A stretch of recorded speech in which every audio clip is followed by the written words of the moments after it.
Si Typhoon Uring noong 1991 ang pinaka hindi malilimutang trahedya sa kasaysayan ng Ormoc City na kumitil sa buhay ng 8,000 residente nito. Ang lumang pangalan ng Ormoc City ay Ugmok. Isa lamang itong maliit na settlement ng matagpuan ng mga paring Jesuita taong 1591. Naging Kristiyano ang mga katutubo nito, ngunit 1605 nang mag-umpisa na itong salakayin ng mga piratang dagat. Nang mapunta na ito sa mga Agustinong pari, dito na naging bahagi ng bayan ng palampo ng Ugmok. Naging independent ito noong December 21, 1850 sa pamamagitan ni Father Luciano Bibiano. Sa paglobo ng populasyon sa Ugmok, dito na pinalitan ang pangalan nito sa Ormoc. 1870s nang maging Abaka ang main source of income nila dito maliban sa pangingisda at pagsasaka. Dahil dito, naitayo ang tulay ng Puente de la Reina at Tulay de Perdon sa panahon ni Kapitan Municipal Segundo Esmero. 1920s ang itinuturing na golden age sa bayan ng Ormoc nang umusbong ang industriya ng asukal dito. At dahil sa patuloy nitong pag-unlad, itinanghal ang Ormoc bilang lungsod noong September 4, 1947 na naging epektibo noong October 20, 1947. Ang Bicol ay pinaniniwalaan na nanggaling sa isang uri ng puno na tumutubo sa Bicol River na kung tawagin ay Bico o Bicol. Tinawag itong Vicor o Bicol ng mga Kastila noong araw. Tinawag din itong Los Camarines o ang Kamalig nang madiskubre ng mga unang Kastila ang bayan ng Kamalig sa Albay. Ang kapitolyo ng Bicol ay Legazpi City na may dating pangalang Barrio Sawangan. Ang Albay ay Pueblo Viejo. Ang Catanduanes ay Isla de Cobos. Habang ang Sorsogon ay Solsogon na ang ibig sabihin ay bagtasin. Galing din ito sa salitang ugat na solsog o ang pagsalubong sa agos. Ang Masbate noon ay Kinamaligan na naging Masbat o Basbat na ang ibig sabihin ay maraming mina ng ginto. Ang Ambos Camarines ay naitatag noong 1579 at nahati ito sa dalawa, ang Kamsur at Camarines Norte noong 1829. Naga City ang dating kabisera ng Ambos Camarines. Ang Naga ay nanggaling sa salitang Bicolano para sa puno ng Nara. Pinangalanan nito ni Kapitan Pedro de Chavez na siyudad de Caceres. Nakalaunay naging Nueva Caceres noong 1575. Si Typhoon Yolanda taong 2013, ang pinakahindi malilimutang trahedya sa kasaysayan ng Tacloban City na kumitil sa buhay ng libong residente nito. Ang lumang pangalan ng Tacloban City ay Cancabatok. Bahagi pa ito ng Palo noon na nasa ilalim naman ng ecclesiastical jurisdiction ng bayan ng Basi, Sahmar. Naging Kristiyano ang mga katutubo nito sa pamamagitan ng mga paring Agustino at mga Pransiskano.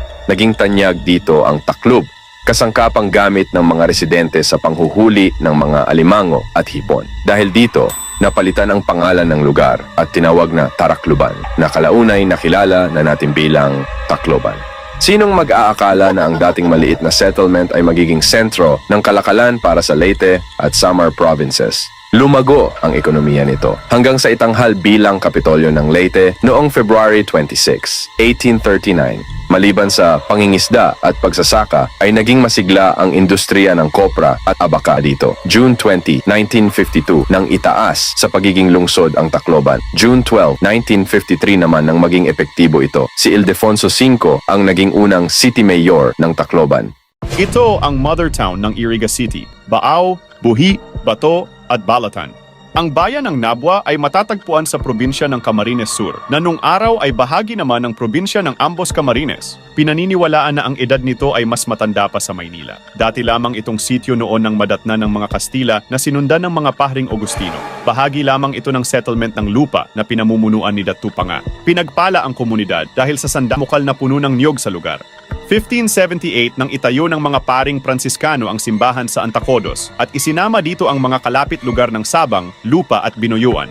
Dito isinilang ang bayan ng Naboboa na ayon kay Fray Felix Huerta ay nagmula ang pangalan sa buwa o tumbong ng niyog na sinasabi ring paglalarawan sa pabilog na hugis ng lugar na ito noon.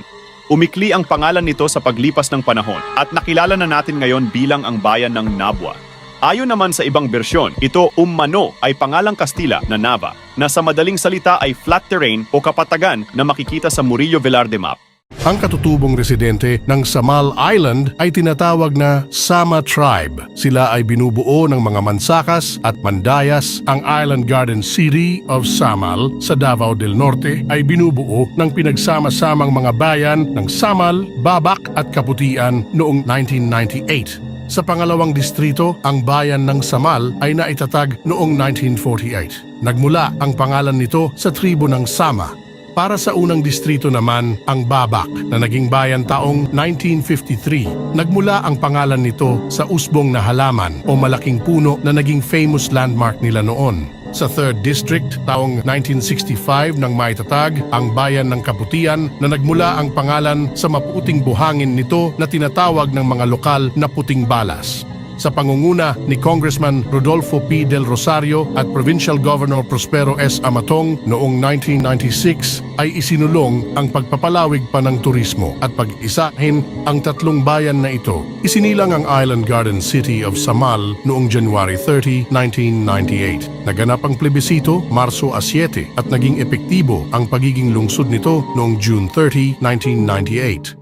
Isa sa naging progresibong baryo ng Nabwa ang Bato na itinatag taong 1753. Ang pangalan nito ay nagsimula nang may isang misyonerong pari na nakakita sa malaking bato habang binabagtas ang sadit na Rano na ngayon ay Lake Bato. Papunta sana sa Libtong, albay ang pari na nanggaling naman sa Nueva Caceres nang mapagkamalan itong pangalan ng lugar nang tanungin niya ang mga mangingisda sa gilid ng sitio Makutaki sa Barangay Agos. Itinatag ang bato noong February 15, 1753 sa tulong ni Father Manuel de Torralba. Mula sa 4 sitios or barrios ay nagkaroon pa ito ng 13 pa.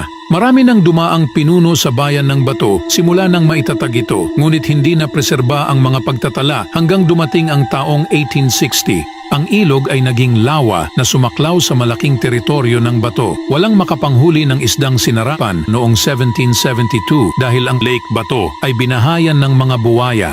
Dahil gawa lang sa mga light materials ang mga bahay dito noon, nasunog ang bayang ito noong April 23, 1852. Baryo o bisita ng Nabwa ang Bato noon. 1840 nang kumatawan ang Nabwa at Bato sa probinsya ng Ambos Camarines. Ayon ang lahat ng ito sa nakolektang mga datos mula sa Bato Central School at sa pagtatala ni Fray Felix de Huerta.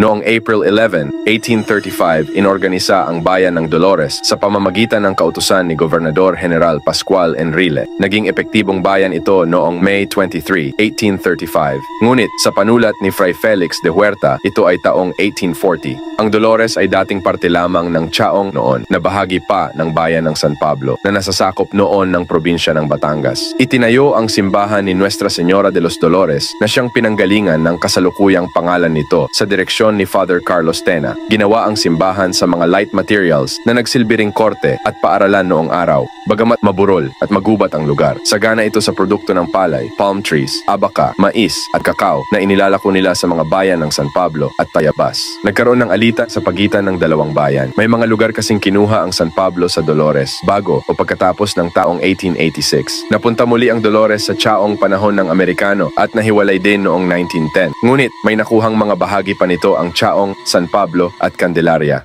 Ang ginayangan, Quezon, ay nanggaling sa salitang gayang. Ito ang tawag ng mga katutubong aeta sa isang uri ng lason na galing sa isang uri ng halaman. Ipinapahid ng mga aeta ang gayang sa dulo ng pahna o sibbat, habang ang ginayangan ay ang pahna na nilagyan ng gayang o lason. Walang eksaktong petsa sa pagkakatatag ng bayan ng Ginayangan. Ngunit naisulat na naging malaking suliranin ng mga sinaunang taga rito ang madalas na paglusob ng mga piratang dagat. Isang malaking kagubatan sa tabing dagat. Bahagi ng Gumaka ang lugar na ito. Pero dahil sa mga pirata, iniutos ng Obispo Antonio de Luna na lumayo muna ang mga taga Ginayangan Viejo at pumunta sa ligtas na lugar. Doon sila sa Ilog Kabibihan nagsimula muli. Ang pamayanan ay tinawag ng Nuevo Ginayangan. 1832 nang hilingin ni Kapitan Simeon Molines sa tanggapan ng Tayabas ang hangganan ng Ginayanan. Nagkaroon ito ng sariling parokya na tinawag na Parokya de San Luis Gonzaga na may kapistahan tuwing ika-21 ng Hunyo. Si Father Bonifacio Esteves ang unang kura paroko nito. Samantala, ang Old Ginayangan ay tinigilan ng mga taga-Sahmar taong 1820. Sila ay ang mga angkan ng Tupas, Mata at Molines. taong 1858 nang maging kapitolyo ng Laguna, ang bayan ng Santa Cruz. Ang Santa Cruz ay nahiwalay sa Lumban at naging isang independyenteng bayan noong September 6, 1602. Inilipat ang pagtatayo ng bagong simbahan sa kasalukuyang lokasyon nito taong 1608 sa ilalim ng direktiba ni Fray Antonio de la Llave. Taong 1850 naman nang inirenovate ang simbahan, binago ang altar at nagdagdag ng kumbento si Fray Juan Marson. Ang Anilag ay ang pinaikling ani ng Laguna. Ang Anilag Festival ay nagsimula noong 2004 kung saan tauna na itong ginaganap tuwing makalawang linggo ng Marso na tumatagal naman ng isang linggo. Ito'y pinasimula noon ng dating gobernador na si Joey Lina at ipinagpatuloy ni Governor Ningning Lazaro pero pinalitan ito ng La Laguna Festival taong 2011 sa panahon ni Governor E.R. Ejercito. January 18, 2016 ay ibinalik ito sa orihinal na pangalang Anilag Festival ni Governor Ramil Hernandez. Taong 1853 nang ang settlement sa Porac ay lumobo sa 5,500 katao sa 6 na orihinal na barangay nito, ang Dolores, Mitla, Manipauk, Pulong Santul, Piasitio, at Saluk. Yumabong ang sektor ng agrikultura sa mga unang taon ng ika-19 na siglo. Meron na daw itong functioning local government na may sarili pang simbahan. Nariyan pa ang proteksyon ng mga mamamayan galing sa mga gwardya sibil. Kapansin-pansin din umano na halos mga Spanish mestizo ang mga nananahan dito nung araw dahil yan sa mga Kastilang nakapangasawa ng lokal na residente. Ngayon, ang Porac ay kilala bilang ang vital source ng granite at iba pang mga mineral stones. Dito rin matatagpuan ang McKinney Food Corporation na nagsimula noong 1986. Ang Porac Church na nakilala natin ngayon ay nagtataglay ng 19th century Baroque style structure. Ito ay tinatawag ding Santa Catalina de Alejandria Church na itinayo sa ilalim ng pangangasiwa ni Father Manuel Obregon at Nicolas Mornier. Ipinagdiriwang ang kapistahan ng kanilang patronesa kada ika-25 ng Nobyembre. Noong December 20, 1827, nang ang mga pinuno ng mga mamamayan ng Barrio San Jose, Barrio Navotas at Barrio Bangkulasi ay lumapit at nagpetisyon sa mga Kastila para himuwalay sa bayan ng Malabon pero walang nangyari. No choice naman kasi sila kundi humiwalay talaga sa Malabon dahil perwisyo ang idinulot ng Ilog Navotas sa kanila. 3 dekadang nagtiis ang mga mamamayan ng 3 baryo sa delikadong pagtawid-tawid sa ilog papunta sa Malabon. Noong February 16, 1859 ay ganap nang nahiwalay sa bayan ng Malabon ang Navotas na halaw sa pangalan ng kanilang ilog. Ang mga residente ay tinawag itong San Jose de Navotas, ilang parangal sa patron nilang si San Jose o Saint Joseph. June 11, 1901, ang bayan ng Navotas ay isinama sa bagong likhang lalawigan ng Rizal. Noong 1903 naman, ang Malabon at Navotas ay muling nagsama. Nagbunga ang kanilang pagkilos at nakamit ng Navotas ang ganap na kalayaan noong January 16, 1906. Noong November 1975, ang Navotas ay nagpasailalim sa Metropolitan Manila Commission. Ang Navotas ay naging city noong June 24, 2007. Ito ang mother town ng mga bayan ng Ormoc, Matag-Ob at Vilaba. Ito ay ang bayan ng mga mangingisda na madalas lusubin ng mga piratang dagat noon. Sinasabing nagmula ang sinaunang pangalan nito sa pagsasampay ng mga residente sa mga katawan ng mga patay na pirata sa puno. Gayon din ang paghahabi ng kasuotan kung kaya tinawag nila ang settlement bilang Hinablayan taong 1620. Ang current name naman nito ay nagsimula nang mapansin ng mga Kastila ang pungpong o tumpok ng tungki sa lokal na lengwahe. Ito'y bulaklak sa mga bakawan. Ang Hinablayan ay napalitan ng pangalang Paungpong na naging Palompon kalaunan. Mula sa mga paring Eswita, napunta ito sa mga paring Agustino. 1737 nang itayo ang una nilang kapilya. Naging bahagi ito ng simbahan ng Hilongos hanggang 1784. Dinalaw ito ng mga epidemya, sunog, bagyo at lindol. Umusbong ang industriya ng abaka at pottery maliban sa aquatic resources nila. Nainganyo nito ang mga taga Cebu at Bohol na manirahan sa bayang ito. Ang Capiz at Aklan ay nagsama at itinatag bilang probinsya ng Capiz noong March 10, 1917. Pero dahil sa petisyon ng mga Aquianon, ito ay nahiwalay sa Capiz at naging independent province noong April 25, 1956 sa bisa ng Republic Act number 1414. Ang probinsya ng Capiz ay isa sa mga top tourist destinations at tinaguri ang seafood capital ng bansa. Dito rin ipinanganak ang panglimang pangulo ng ating republika, si Manuel A. Rojas, na kalaunan ay magiging pangalan ng kanilang kapitolyo. Nanggaling ang pangalang Capiz sa salitang Bisaya na kapit, na ang ibig sabihin ay kambal. Dahil sa language barrier, ito ang naisagot ni Datu Bancaya na pinuno ng Aklan sa mga Kastila nang tanungin kung ano ang pangalan ng lugar. Eksakto na bang kapapanganak lang ng asawa ng Datu sa kambal nilang anak. Tanyagang Capiz sa Capiz o Placuna Placenta na karaniwang ginagamit bilang palamuti sa mga lampara, bintana at pinto ng mga simbahan at tahanan. Sa Santa Monica mo makikita ang dambuhalang kampana sa Asya na gawa sa 70 mga sakong ginto at pilak na barya. Ang pangalang Camarines ay nag-ugat sa salitang Camarin. Ito ang tawag sa uri ng bubong na ginagamit ng mga katutubo sa buong probinsya. May 27, 1579 nang maitatag ang Partido de Camarines. 1829 nang mahati ito sa dalawa, ang Camarines Sur at Camarines Norte.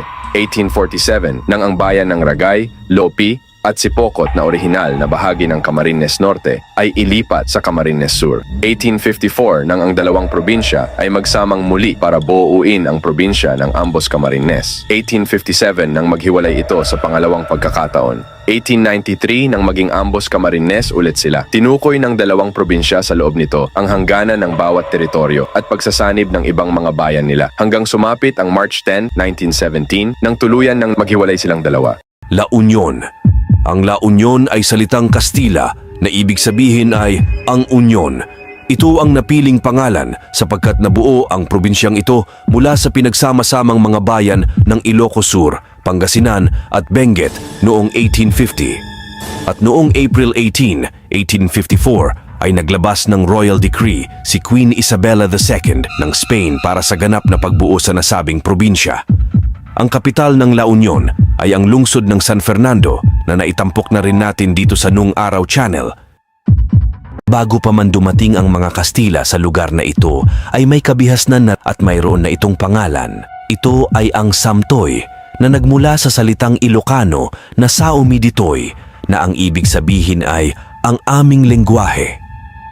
Nang dumating sa lugar ang mga Kastila na pinamunuan ni Kapitan Juan de Salcedo, ay tinawag nila ang lugar na Ilocos. Dahil ito sa maraming sheltered coves dito na kung tawagin nila ay luok. Ito rin ay klase ng anyong tubig, kung saan ang mga taong naninirahan sa luok ay tinawag na Ilocos o mga Ilocano. Ang Ilocos ay Hispanized na salita.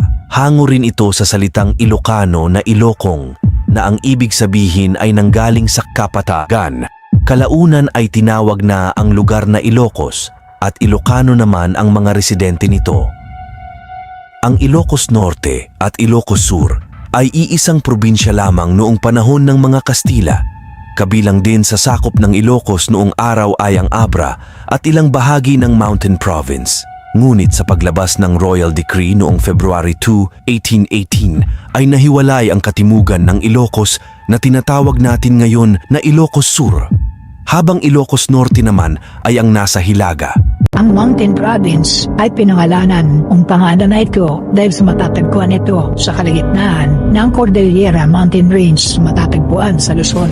Ang capital ng probinsyang ito ay ang Bontoc. Kilala ito sa tawag na La Montañosa noong panahon ng mga Kastila.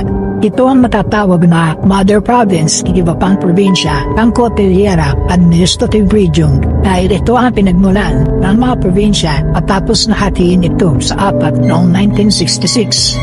Kilala ang probinsyang ito sa mga hanging coffins at mga kuweba. Ang Benguet, hango sa salitang bingit, na unang ginamit sa lugar ng La Trinidad na bahagi ng probinsya. Ito ay tumutukoy sa tela na pantakip ay ikot sa ulo ng mga sinaunang tao na nanirahan doon. Dahil sa kwento na itanong na isang Kastila sa mga tao doon kung ano ang tawag sa bagay na iyon, at dahil nga sa foreign accent ng Kastila ay naging Benguet ang bigkas nito. Kalaunan ang Benguet ay ang naging pangalan ng lugar. Ang capital ng Benguet ay ang La Trinidad. Tinatawag itong salad bowl of the Philippines dahil sa malaking produksyon ng gulay ng nasabing probinsya. Sa Benguet din matatagpuan ang isa sa pinakakilalang lungsod ng Pilipinas at administrative center ng rehiyon, ang Baguio City. Bago maging isang ganap na probinsya, ang Benguet ay bahagi rin ng Mountain Province. Noong 1966 ay naging isang probinsya ang Benguet matapos nahatiin ang Mountain Province sa 4 na probinsya. Bahagi rin ng Ilocos Region ang Benguet bago maitatag ang Cordillera Administrative Region. Ang Ifugao ay nagmula sa salitang Ipugo na ang ibig sabihin ay mga tao mula sa Bororig. Ang kapital ng Ifugao ay Lagawe. Kilala ang probinsyang ito dahil dito matatagpuan ang sikat na Banawe Rice Terraces na pinaniniwala ang mano-manong inukit mula sa bundok upang taniman ng palay. Mahigit 2,000 taon na ang nakakaraan. Sa panahon ng mga Kastila, ang Ifugao ay bahagi ng Nueva Vizcaya. Sa pagdating ng mga Amerikano, ang probinsya ay naging bahagi ng bagong tatag na probinsya na Mountain Province. Naging ganap na isang probinsya ito noong 1966 na hatiin sa 4 na probinsya. Ang noon ay malaking probinsya ng Mountain Province. Abra. Ang salitang Abra ay mula sa salitang Spanish na Abre, na ang ibig sabihin ay bukas o lagusan. Ang kapital ng Abra ay ang Bangen. Dati itong bahagi ng Ilocos Province bago pamahati sa 2 probinsya ay Ilocos Norte at Ilocos Sur. Noong October 9, 1846 ay naging isang ganap na probinsya ang Abra. Taong 1908 ay muling ipinalik ang Abra sa probinsya ng Ilocos Sur. Ito ay matapos na mahirapan ang probinsya pagdating sa aspeitong pinansyal. Ngunit noong March 9, 1917 ay muling naging isang probinsya ang Abra sa pamamagitan ng Act 2711. Apayao. May teorya na di umano ang Apayao ay nagmula sa salitang Ilocano apay. Ang ibig sabihin ay bakit at sa salitang Tagalog na ayaw. Ang kapital ng Apayao ay Cabugao. Bago maging isang ganap na probinsya noong 1995, ang Apayao ay isang probinsya lamang kasama ang Kalinga ay isang ganap na probinsya na rin. Pero noong panahon ng mga Kastila, ang Apayao ay bahagi ng probinsya ng Cagayan. Sa panahon ng mga Amerikano ay naging bahagi naman ito ng Mountain Province. Isa sa 4 na probinsya nito ay ang noon ay Kalinga Apayao. Nabibilang ito sa Cagayan Valley Region bago ang taong 1987 kung saan binuo ang Cordillera Administrative Region. Ang Kalinga ay mula sa salitang Ibanag at Gadang na ang ibig sabihin ay kaaway o mananakop. Ang kapital ng probinsyang ito ay Tabo. Bago maging isang ganap na probinsya noong 1995, ang Kalinga kasama ang Apayao, iisang probinsya lamang. Ito ay bahagi rin dati ng malaking probinsya ng Mountain Province